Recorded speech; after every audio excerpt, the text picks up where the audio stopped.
Bom dia, tudo bem com vocês? Vamos a mais uma escola dominical e espero que você tenha hoje um dia na presença do nosso Deus. Amém? A nossa lição é de número 13, aliás, é a última lição do nosso trimestre.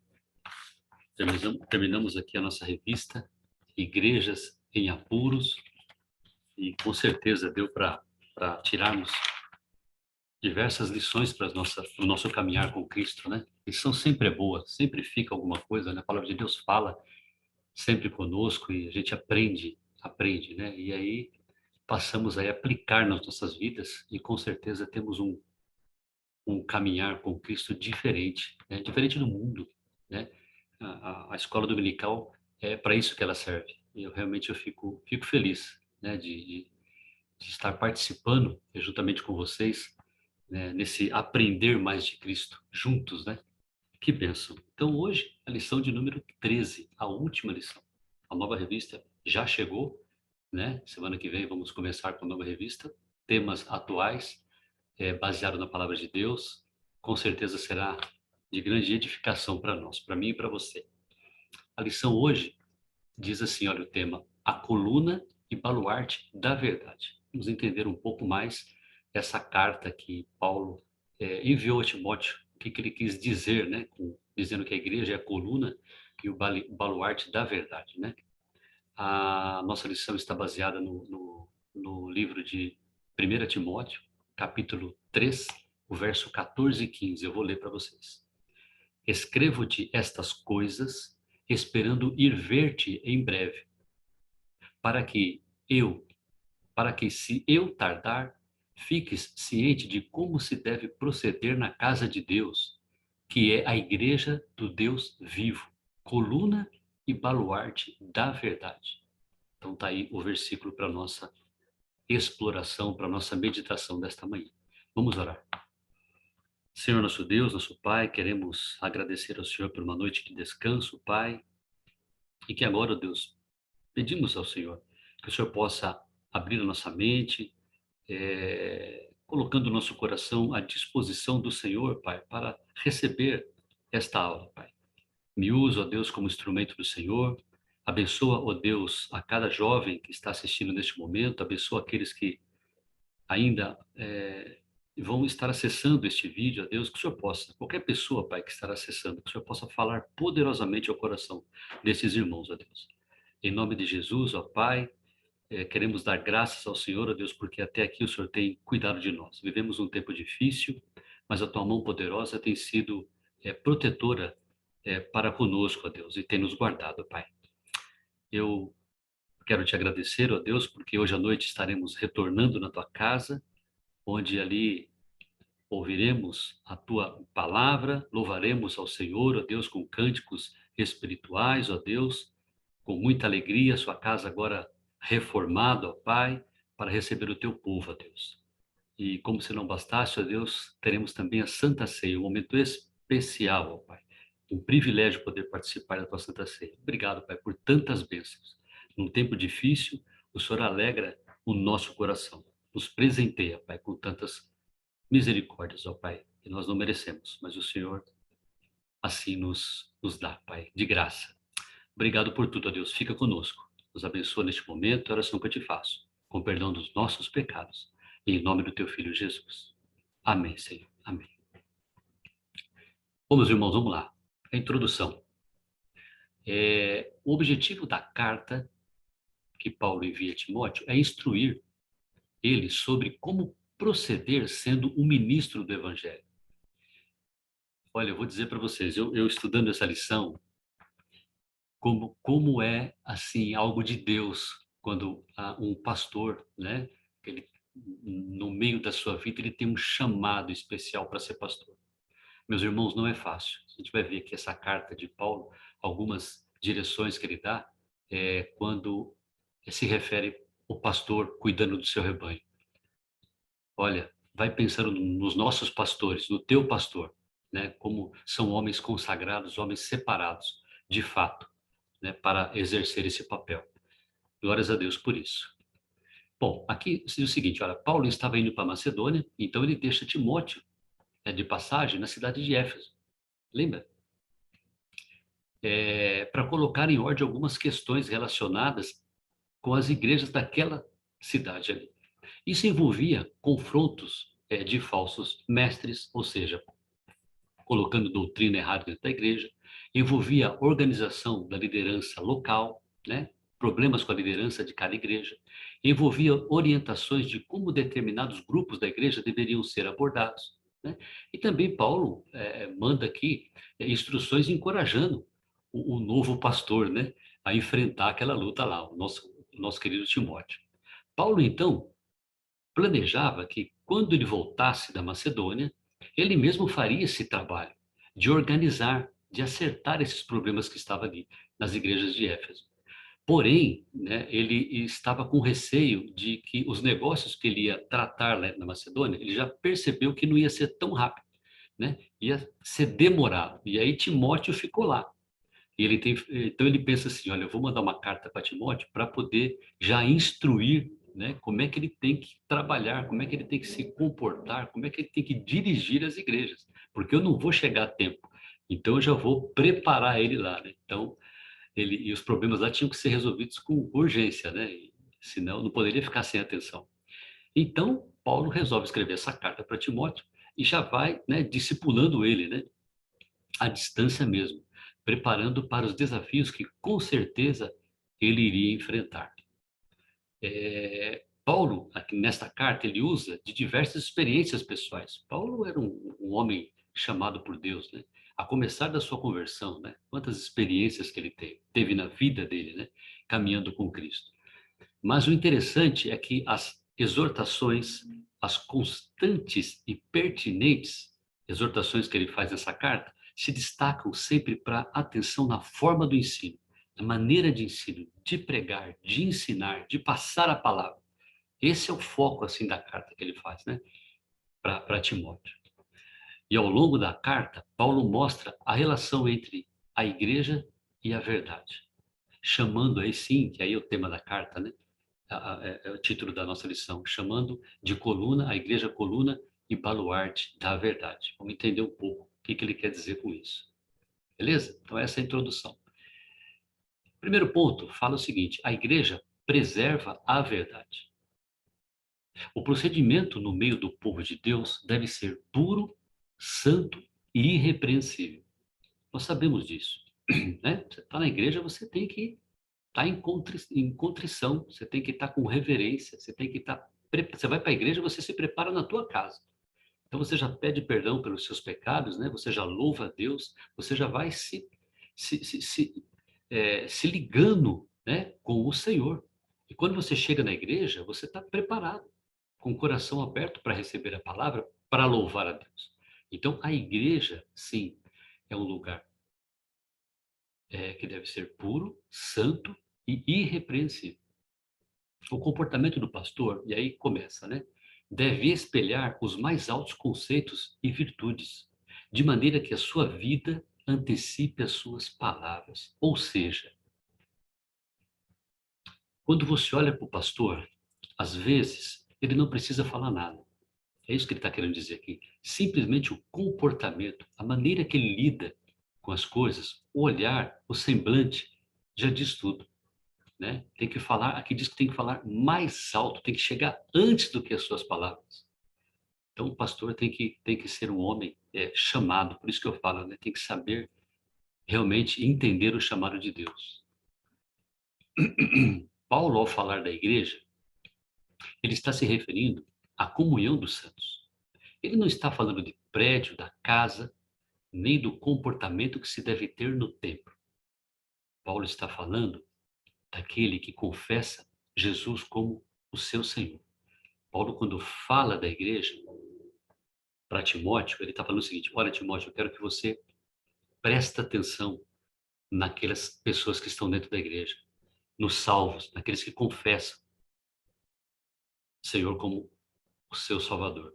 É desse povo que eu quero que você entenda, que você trate, que você fale com eles, que você trabalhe com eles à luz das Escrituras. Eu não estou falando da parede, do templo que vai pintar dessa cor, como é que vai administrar o dinheiro, os dízimos, como é que... Não é isso.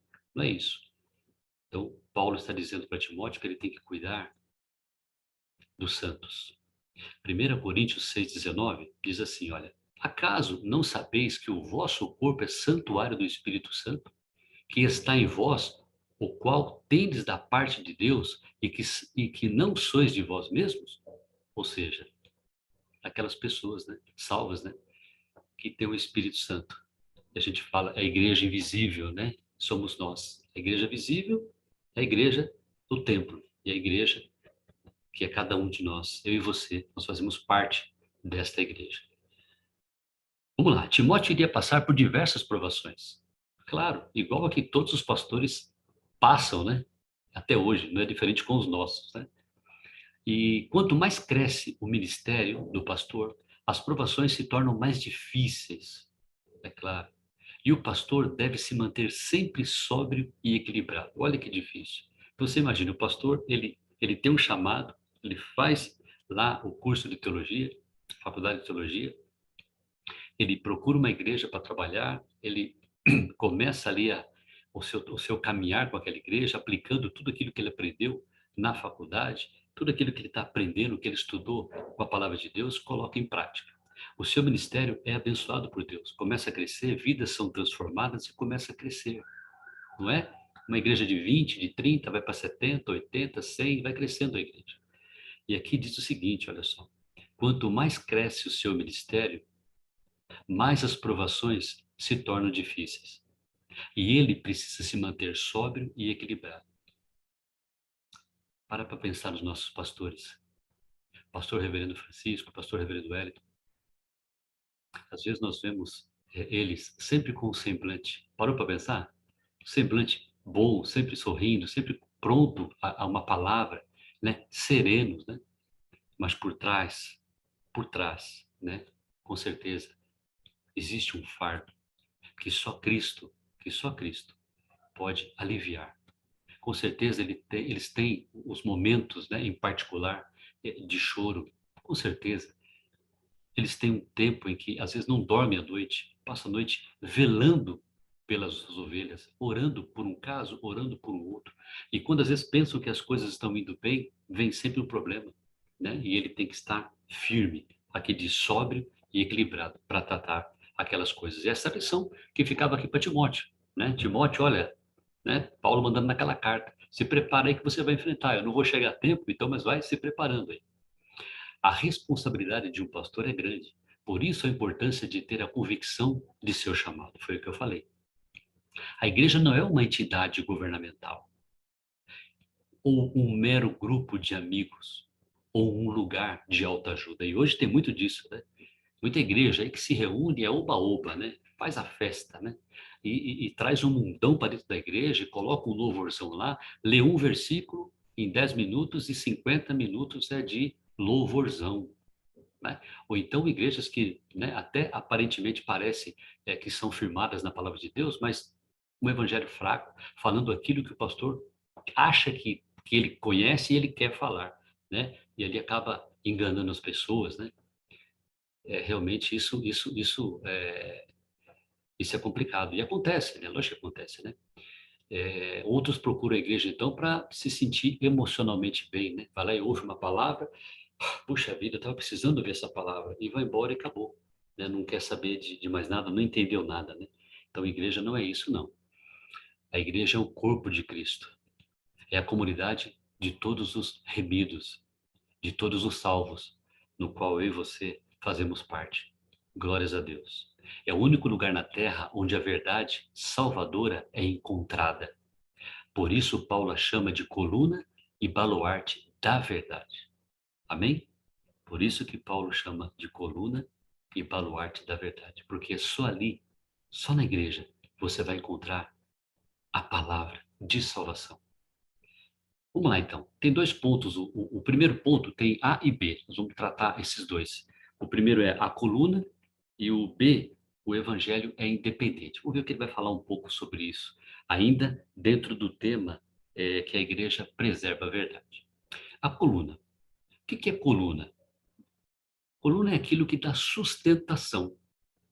Um teto sem uma coluna forte e firme fica propenso a desabar, a cair, né? Quando você vai fazer um predinho, por exemplo, de 2 andares, ou de 1 andar, não importa, você tem que ter uma sustentação, uma coluna que suporta aquele peso. Se for uma coluna frágil, vai cair.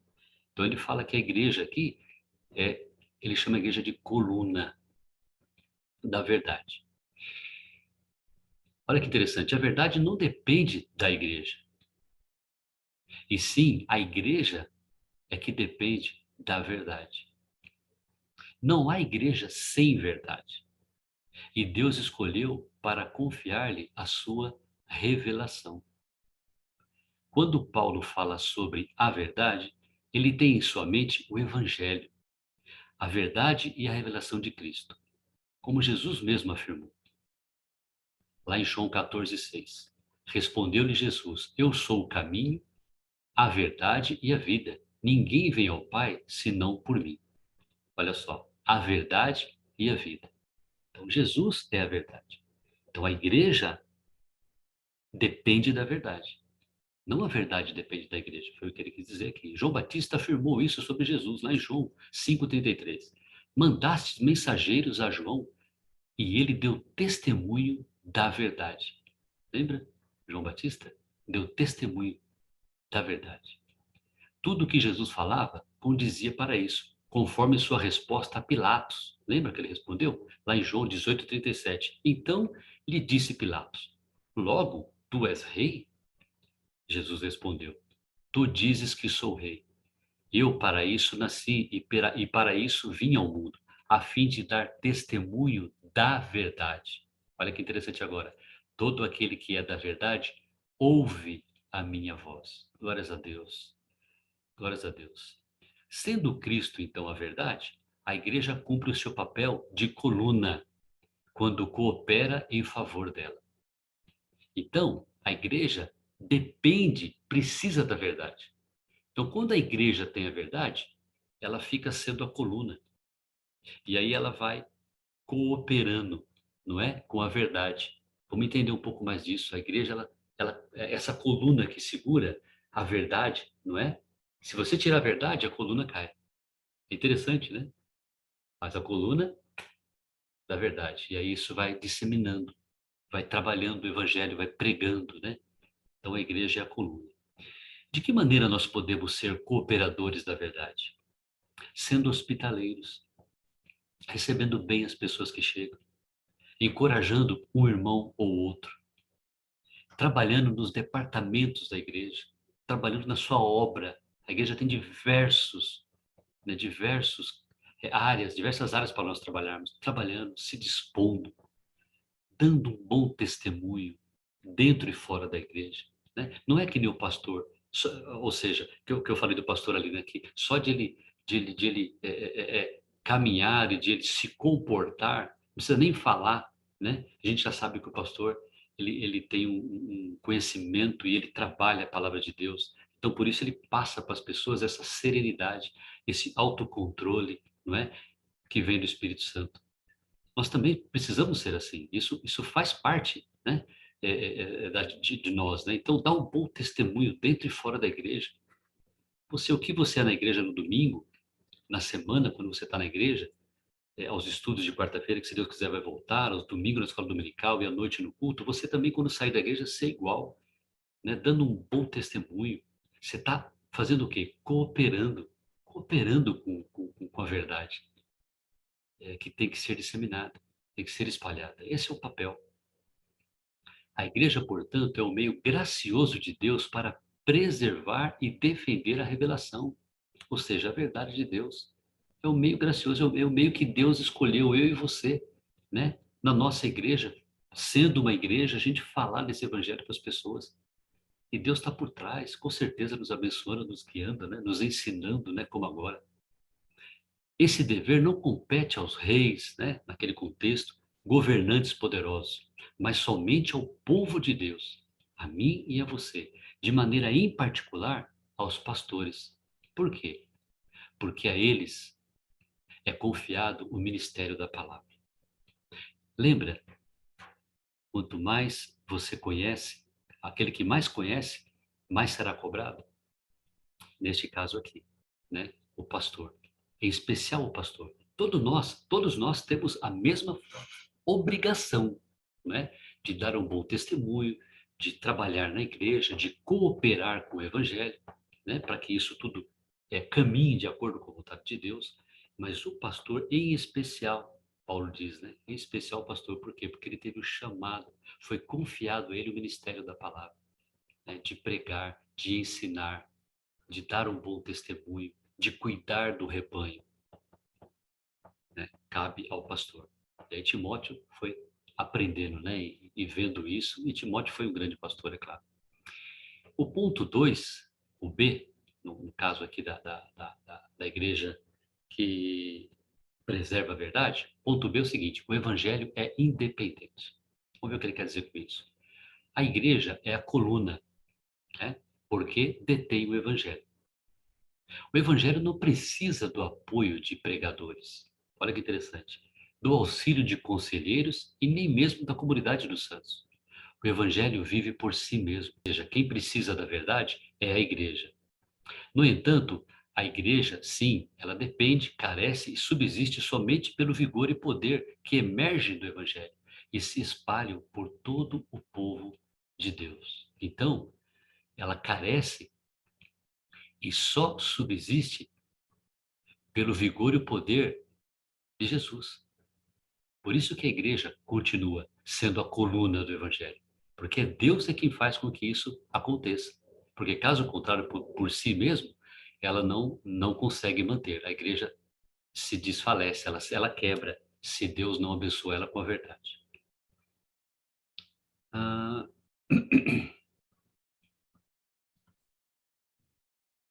o evangelho é a alma da igreja, pois ela não terá vida se ele for abandonado, barateado ou trocado. E hoje nós vemos isso, né? Quantas igrejas aí que pregam o evangelho totalmente equivocado, né? Tratando de qualquer maneira dentro da casa de Deus, usando artimanhas, usando a palavra de Deus para corromper as pessoas, sendo barateado ou trocado. É uma pena, né? Nós vimos um pouco disso nas cartas que estudamos. Sim, né? Vimos algumas coisas assim, né? A igreja de Pérgamo, por exemplo, que flertava, ou seja, se corrompia com as doutrinas de Balaão, lembra? A igreja de Tiatira, que tolerava as mentiras de Jezabel como se fossem verdades bíblicas. Então aqui, estudamos aqui, não é? A igreja que se desviou, não é? Ou seja, a outra igreja soberba, né? Elas se achavam, né? Lembra? Se achavam, mas acabou se perdendo, né? Não tinha lá nenhum elogio de Deus. E, então, aquela carta chega exortando, né? Chamando para se arrepender. Então é assim, quando a igreja se desvia da verdade, não tem como. Ela deixa de ser coluna e procura ser sozinha e independente, com certeza o estrago é grande, né? E com certeza Deus não tolera esse tipo de coisa. Então tá aí, o primeiro ponto foi assim, a igreja preserva a verdade, né? Através da graça de Deus, que faz com que ela seja coluna, né? O evangelho está ali porque Deus é quem preserva. E a igreja, então, fica sendo uma coluna, assim, colaborando, né? Contribuindo para o evangelho. Esse é o primeiro ponto. O segundo ponto vai dizer o seguinte: a igreja dissemina a verdade, espalha a verdade. Vamos entender. Dois pontos também. A, fiel é a pregação da palavra. Uma das marcas de uma igreja fiel é a pregação da palavra. Assim, ela cumpre o papel de ser coluna e baluarte, fazendo ser conhecida a verdade. A palavra de Deus tem que ser conhecida e obedecida. Então, qual que é a marca da igreja? A igreja que prega a palavra de Deus. Nós, não estou dizendo aqui que nós somos exclusivos e só existe nós somos os corretos, né? O presbiteriano do Brasil. Mas se você parar para pensar, a fama que nós temos por aí é que nós somos muito, uma igreja bíblica, é uma igreja fundada na palavra. não é? As pessoas falam, nossa, você é presbiteriano? Poxa, então você conhece a palavra. Isso devia ser um orgulho para nós, assim, né? Logicamente, um orgulho num bom pretexto aqui, né? De você ouvir isso, porque, de fato, a nossa igreja, ela é firme na palavra mesmo. Nós temos a escola dominical, temos os estudos de quarta-feira, né? Bênção, né? Os pastores sempre prontos e conhecedor da palavra para tirar qualquer tipo de dúvida.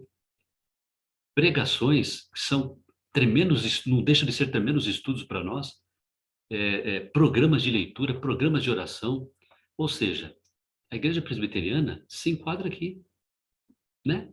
Essa é uma marca da nossa igreja, da igreja fiel. Pregação da palavra, o estudo e o ensino dela. Você devia estar feliz por estar frequentando a quarta igreja presbiteriana. E com certeza eu sei que você está, né? É uma bênção a nossa igreja. Então a palavra de Deus tem de ser ouvida e obedecida. 2 Timóteo 4:2 diz assim: prega a palavra, insta, quer seja oportuno, quer não, corrige, repreende, exorta com toda a longanimidade e doutrina. As cartas pastorais, ou seja, 1 Timóteo, 2 Timóteo e Tito, fazem pelo menos 20 referências à educação e ao ensino. Olha como Paulo trata, né, a questão, como é importante o ensino dentro da igreja. Muito significante isso, ainda mais para os tempos de hoje, que nós estamos vendo que se abre igreja uma atrás da outra, né? Como já disseram uma vez, aluga lá uma garagem, coloca 12 cadeiras, põe um microfone com uma caixa de som e vamos que vamos. E coloca um nome lá, um título que ninguém nem sabe o que quer dizer aquilo muitas vezes, né? Lá em Interlagos tinha uma que era a Igreja da Faca de Dois Gumes, acredite se quiser. Não sei o que é isso. Então, como é importante o que Paulo tra trabalha aqui, que é a questão do ensino dentro da igreja. Vamos ver o que Paulo deixa para Timóteo e os demais ministros, né, que seriam chamados por Deus, até hoje e para sempre, né? Isso serve para todos eles. Lá na 1 Timóteo. Então, tem vários pontos aqui, olha. Admoestar na doutrina correta. Esse é o que Paulo deixa para Timóteo ali para os outros pastores. 1 Timóteo 1:3-7. Ser apto para ensinar. 1 Timóteo capítulo 3, versículo 2. É necessário, portanto, que o bispo seja irrepreensível, esposo de uma só mulher, temperante, sóbrio, modesto, hospitaleiro, apto para ensinar. O outro mandamento aqui que ele deixa, né? Não ser neófito. O que é isso? Ser novo na fé. 1 Timóteo 3,6. Não seja neófito para não suceder que se ensoberbeça e incorra na condenação do diabo. Não é? Novo na fé. Acabou de se formar, novinho, já pega uma igreja grande, começa a pregar, corre o risco de se encher, de se achar, não é? Como nós vimos que naquelas cartas, né? O povo lá que se achou, e aí cai na condenação aqui do diabo. Deus pesa a mão. Ser expositor da palavra, com certeza, né? Saber expor a palavra. Ser mestre e professor, poxa vida, 1 Timóteo 4:11, ordena e ensina estas coisas. Mestre e professor. Pastor, não é fácil não. Ser um leitor aplicado, 1 Timóteo 4:13, até a minha chegada, aplica-te à leitura, falando para Timóteo, à exortação, ao ensino. Então, se dedica aí, meu, manda ver, lê aí. Na carta, essa é a 1 Timóteo. A 2 Timóteo diz assim, olha, pastor deve guardar o depósito. 2 Timóteo 1:13-14. Ser um instrutor. 2 Timóteo 2:2. Olha só. E o que de minha parte ouviste através de muitas testemunhas, isso mesmo transmite a homens fiéis e também idôneos para instruir a outros. Então tem que ser um instrutor, tem que passar a palavra mesmo. Manejar bem a palavra. Olha aqui, 2 Timóteo 2,15, bastante conhecido, né? Procura apresentar-te a Deus aprovado, bom como obreiro que não tem de que se envergonhar, que maneja bem a palavra da verdade. Ser apto para instruir, 2 Timóteo 2,24. Ora, é necessário que o servo do Senhor não viva a contender, e sim deve ser brando para com todos, apto para instruir e paciente. Olha aí, Timóteo. Olha aí, Francisco. Olha aí, Reverendo Hélio. Quantas lições. E olha para nós também, né? Isso aqui é para todo crente. Em específico, naquele momento para Timóteo, né? Que ia estar enfrentando os problemas ali nas igrejas, mas é para nós também. Perseverante no aprendizado, né? Tem que insistir, não entendeu? O pastor sempre fala isso, não entendeu alguma coisa, me procura, né?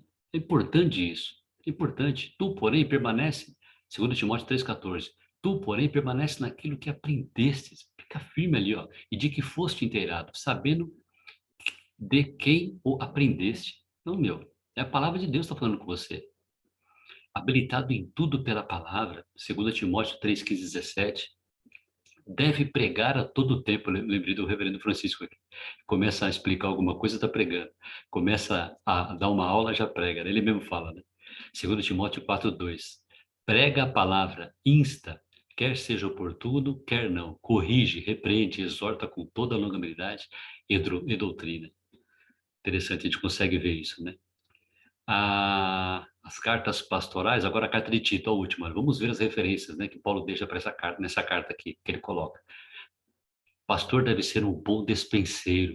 Olha só. Porque, Tito 1,7, porque é indispensável que o bispo seja irrepreensível como despenseiro de Deus. Não arrogante, não irascível, não dado ao vinho, nem violento, nem cobiçoso, de torpe ganância.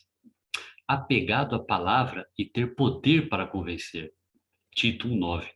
Apegado à palavra fiel, que é segunda doutrina, de modo que tenha poder tanto para exortar pelo reto ensino, como para convencer os que o contradizem. Ou seja, o pastor tem que estar, nós também, mas o pastor tem que estar afinado com a palavra de Deus, né? Quando ele é confrontado, né? Ele tem que, aquele que contradiz com ele, que quer entender, faz perguntas que quer, né, pegar ele tem que ser ali ter poder para explicar e convencer a pessoa, não é? É, é a verdade, a verdade de Cristo, né? E se aquela pessoa for uma escolhida, com certeza, né? Deus usou a vida do pastor para trazer aquela pessoa, para salvar aquela pessoa. Tito fala mais ainda para Timóteo, fala, falar o que convém à sã doutrina, falar o que convém à sã doutrina, né? Não sair fora da doutrina. Ter integridade e reverência no ensino. Tito 2,7. Torna-te pessoalmente padrão de boas obras. No ensino, mostra integridade e reverência. É isso aí. Essa ênfase apostólica é a que deve permear, ou seja, deve estar na mente e no coração do pastor. Somente com a ajuda do Espírito Santo e a misericórdia de Deus, o pastor consegue absorver os conceitos bíblicos e aplicar em seu ministério. Amém? Não é fácil. Somente com a misericórdia de Deus, o pastor realmente ele consegue colocar em prática tudo isso. Às vezes pode ser que ele vai cair aqui, vai cair ali, mas o Espírito Santo renova cada dia o pastor e ele continua porque ele foi chamado para aquilo. Ele depende de Deus e é Deus quem conserva ele. O ponto B do ponto 1 é o baluarte. Vamos entender um pouquinho o que é o baluarte. Baluarte significa fortaleza, lugar completamente seguro. Aqui neste contexto dá a ideia de estabilidade e permanência. Então ele fala que a igreja é a coluna e o baluarte, ou seja, a coluna que sustenta o evangelho, né? E o baluarte que é a fortaleza que protege, né? Que protege para que o evangelho continue sendo disseminado firme, de acordo com a palavra de Deus. Se alguém quer conhecer e aprender da palavra, é na igreja que ela vai encontrar esses ensinamentos verdadeiros. Ou seja, é na igreja que ela vai encontrar segurança. Na igreja que eu digo, aquela igreja fiel, né? Aquela igreja que prega de fato o evangelho, aquela igreja que ensina os seus membros, né? Então, ali essa pessoa vai encontrar segurança e vai conseguir aprender o evangelho, assim que ele está falando aqui. 1 Coríntios 3,11 diz assim, olha, porque ninguém pode lançar outro fundamento, além do que foi posto, o qual é Jesus Cristo. Ou seja, existem algumas linhas aí que o próprio que se diz pastor quer trazer algum conhecimento novo, que Deus revelou, um novo conhecimento, ele tem coisas para falar que Deus disse para ele precisa passar para a igreja, algo que não está na Bíblia. Esquece isso, né? Ninguém pode lançar outro fundamento, a não ser esse que nós temos. É isso que você tem aí na sua casa, né? A nossa Bíblia. Aqui, essa é a verdade. Essa é que nós, como igreja, dependemos. É desta verdade. Uma igreja fiel não se molda ao sabor do tempo e nem do pastor. Interessante. Mas à vontade e ao decreto do cabeça, que é Jesus. Ele diz aqui, olha, não se molda ao sabor do tempo e nem do pastor. Hoje existem igrejas que quer trazer um mundo para dentro da igreja.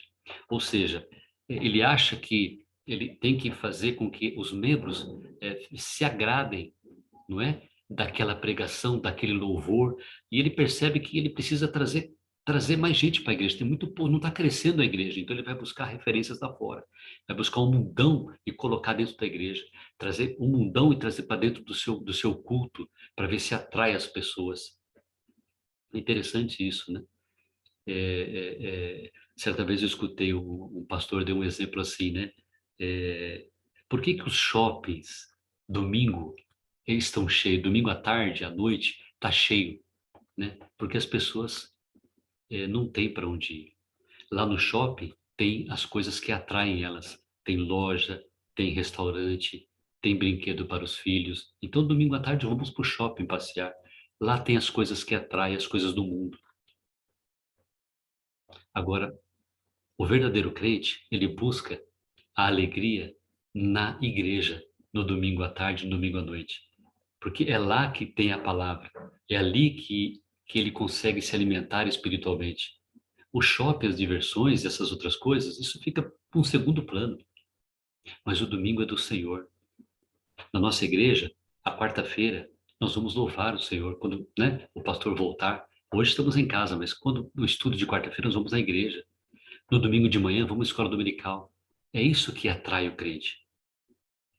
Uma pregação firme, um ensino bíblico, verídico, né? Algo que não é do pastor. Algo que o pastor não tenta fazer com que a igreja seja do jeito dele.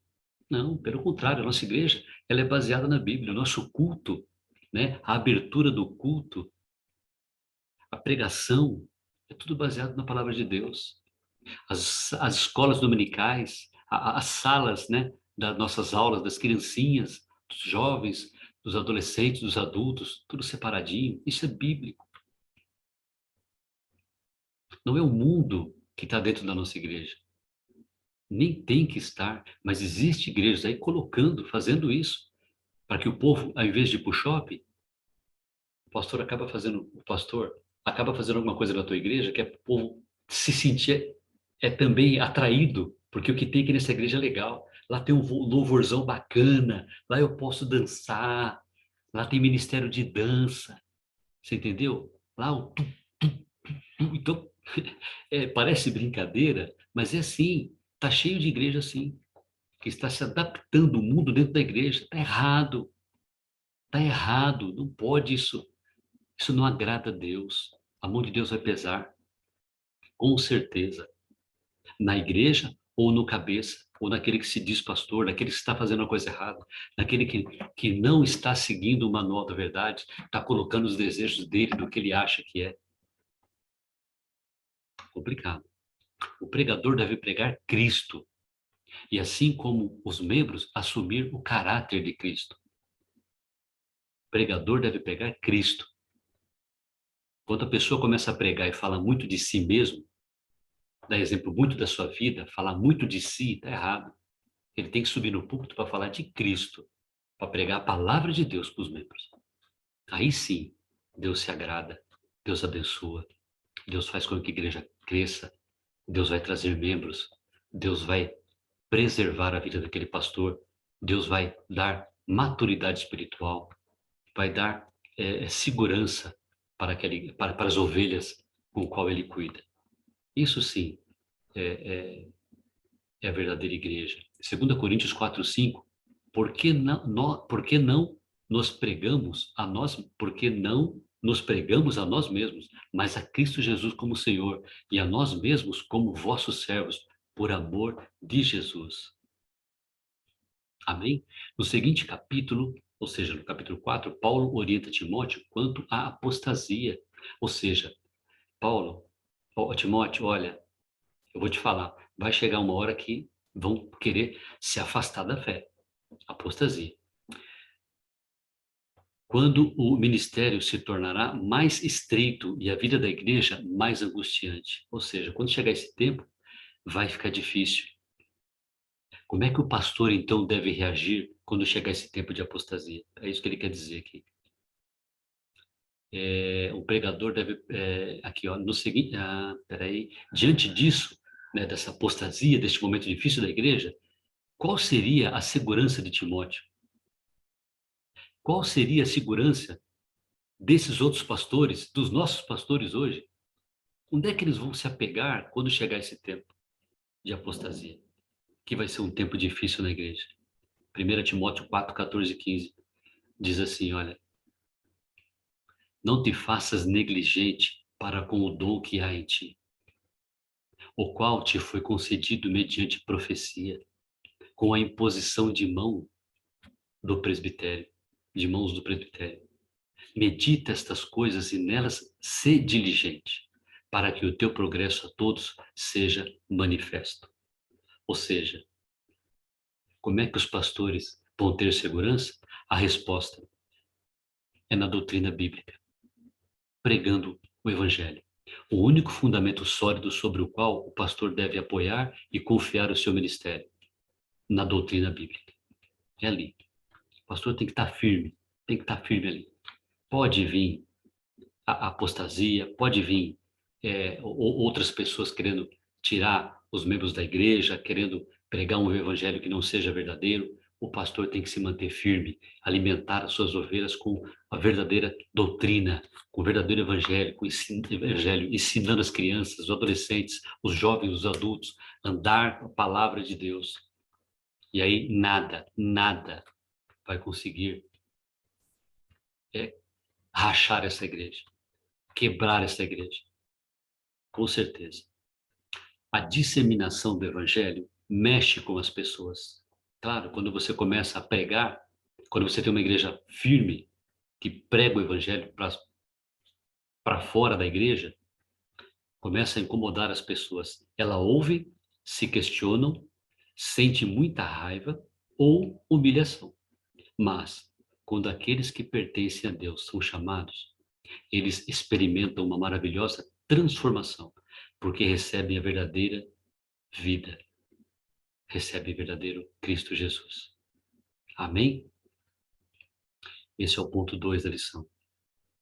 É pregada para lá a palavra, é disseminada e se espalha a verdade.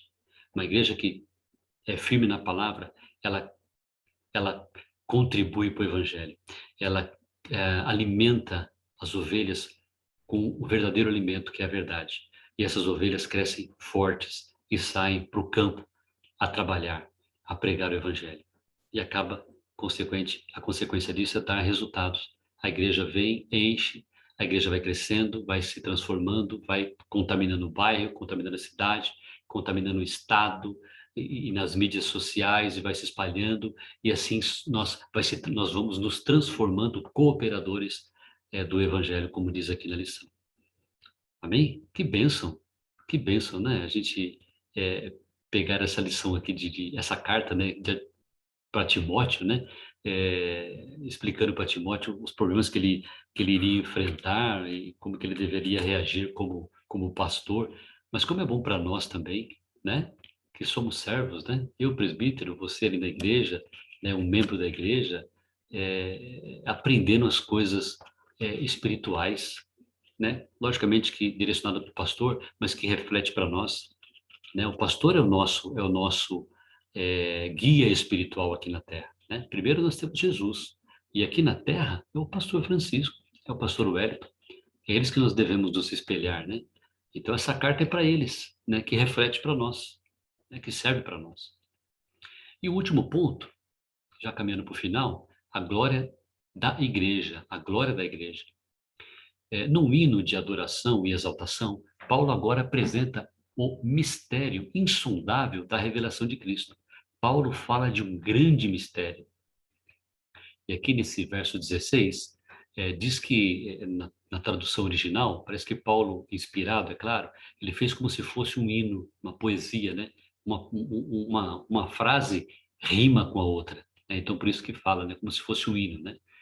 O verso 16 fala assim: evidentemente, grande é o mistério da piedade. Aquele que foi manifestado na carne foi justificado no espírito, contemplado por anjos, pregado entre os gentios, crido no mundo, recebido na glória. Então é como se fosse um hino, né? Logicamente que aqui está em português, mas talvez se nós conseguíssemos ler em grego, talvez a gente entenderia um pouco esse hino que eles comentam aqui, né?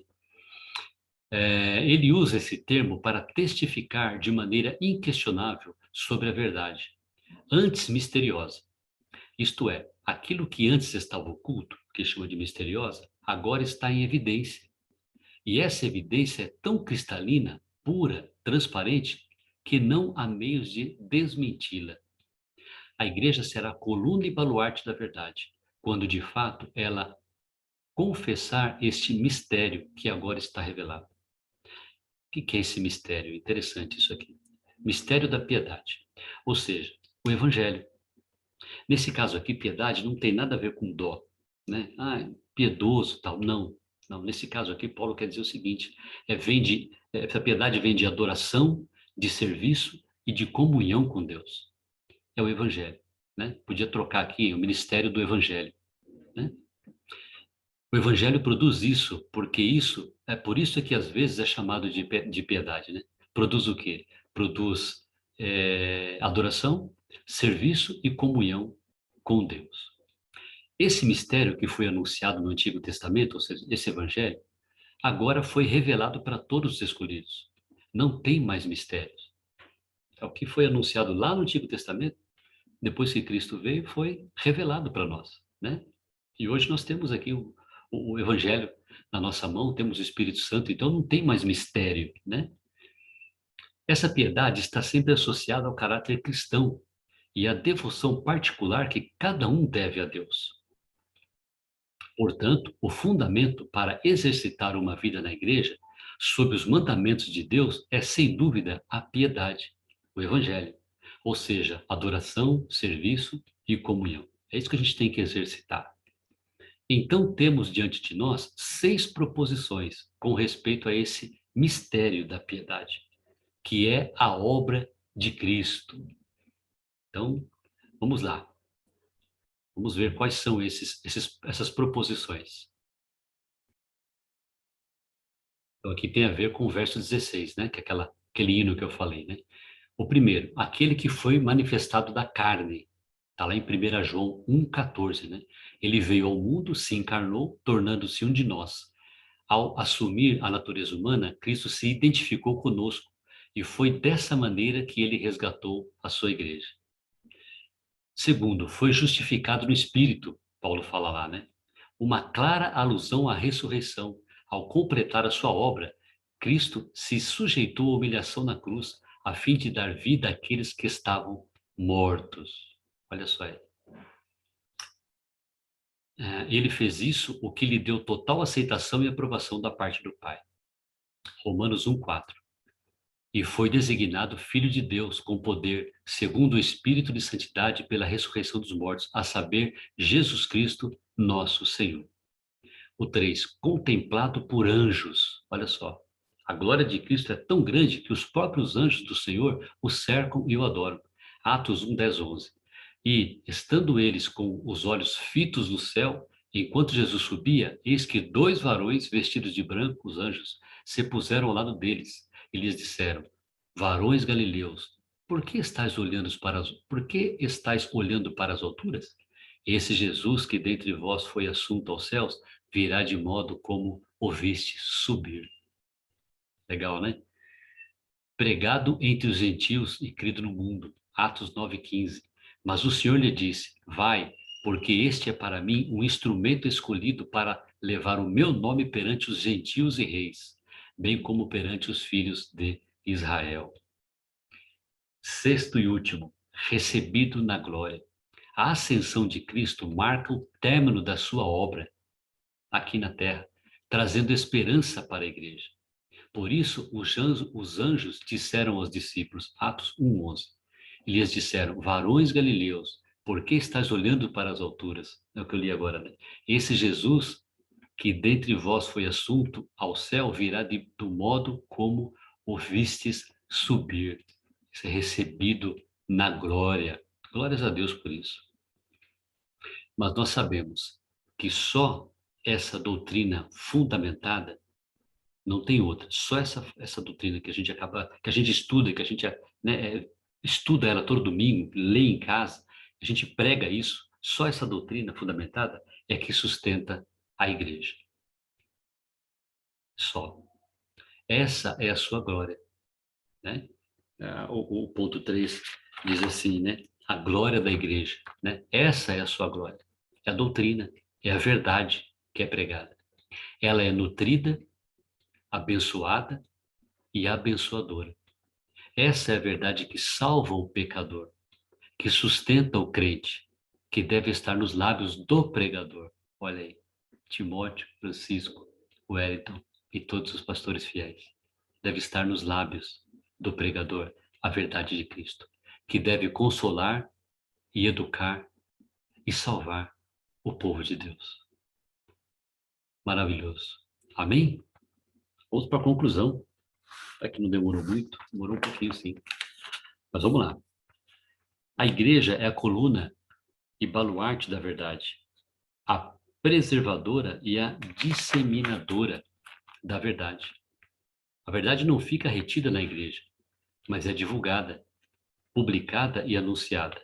O fundamento da igreja é Cristo, e somente sobre essa base a igreja pode ser edificada. Falamos aqui, né? Tantas coisas, né? A igreja depende da verdade. A igreja depende da verdade. E o fundamento é Cristo. Lembra aquela aula que eu dei? A pedra fundamental. Quem é a pedra fundamental? Não é Pedro, como dizem os católicos. A pedra fundamental é Cristo. Nós somos fragmentos de pedra. Nós somos pedacinhos da lasca. Nós somos filhos do Deus vivo. Aplicação. Não cometa o erro de imaginar que você pode ter uma vida cristã agradável a Deus longe da igreja. Claro que não. Por mais defeitos que a igreja tenha e sempre terá, ela é o povo escolhido de Deus. Se você foi ofendido, perdoe. Se você falhou com alguém, peça perdão. Se a pregação do pastor não tem lhe agradado, verifique se você não está vivendo em pecado. Se você não gosta das pessoas da igreja, significa que você está se considerando, está se considerando santo demais para ela. Não acha? Analise sua vida à luz da palavra e se mantenha firme na igreja.